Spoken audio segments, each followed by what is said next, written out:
I love this tank that I got, this Prostar 150. I take pretty good care of it. I do water changes once a week.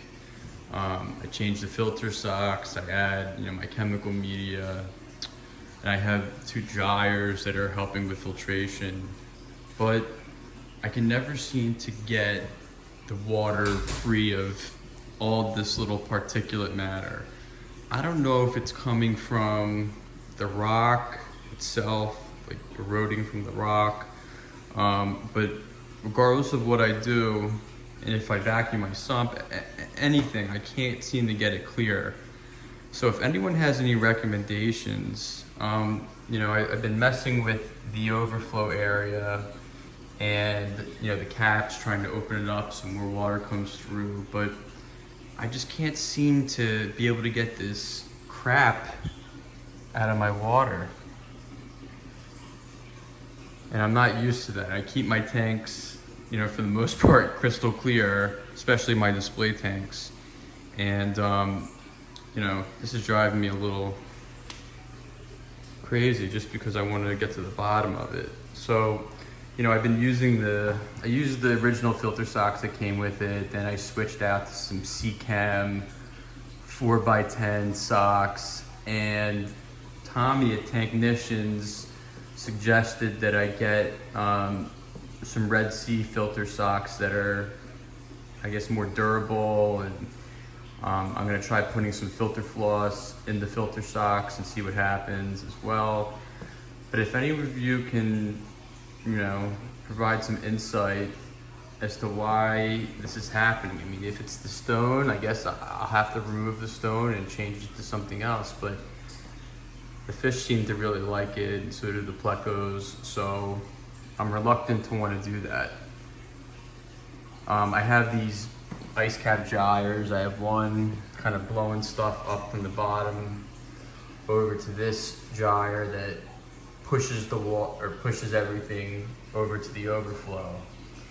But again, it's not sucking everything out, and it's possible that there's stuff contained in the sump, and I need to clean out the sump. As you can see, you get some of the dust, the residual dust in there. This temperature is of the sump water, not the actual tank water. The tank water is like 81, 82. But you can see all the crap down there, and I vacuumed it this weekend when I did water change. So again, I have the UV sterilizer, but the first time I set it up, it didn't work. I went back to Beverly's Pets where I bought it, and they changed some things for me, and it was working one day, and then it stopped working. So obviously there's something going on, but anyway, that's about it for today. And please comment below if you have any idea on what the deal is with this. I was told this is dragonstone, but as I go over here, this is dragonstone. This is more in line with what you typically see as dragonstone. I have some zebra rock in there too. But if you have any idea, actually I have the Marine Land 350 Penguin, or whatever it's called, with the biofilters in here. I need to do a water change today.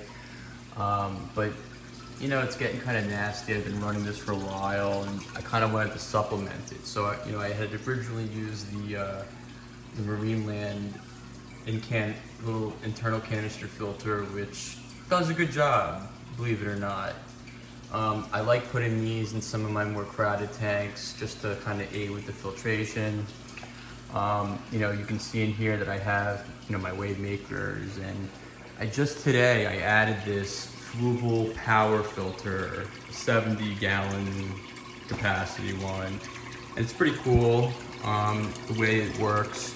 There's actually different compartments. So there's a rear compartment that houses a big sponge. There's also another compartment underneath this section that allows you to put your ChemiPure for your activated carbon or whatever your kind of chemical filtration you're using. And then there's this little compartment here that you can put your ceramic media in here, and it's covered by a little screen, which is pretty neat. So I'm trying this out, and I actually have 3 40-gallon breeders in my garage, and I'm doing a little experiment. I have one Penguin filter in one of them. I have this Fluval Power Clear or Power Filter, a different size in that tank, and then I also have an Aqua Clear, also made by Fluval, in the other tank. So it'll be interesting to see what happens and to see what kind of maintenance and just the level of filtration in those tanks.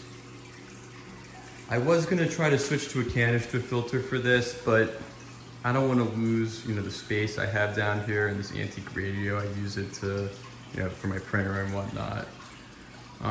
But going back to this tank, it would be really interesting to find out what I can do to make it better. It's like my display tank. I stare at it all day from my desk, and I'm open to suggestions. So please let me know in the comments, and I appreciate your help. Thanks for watching.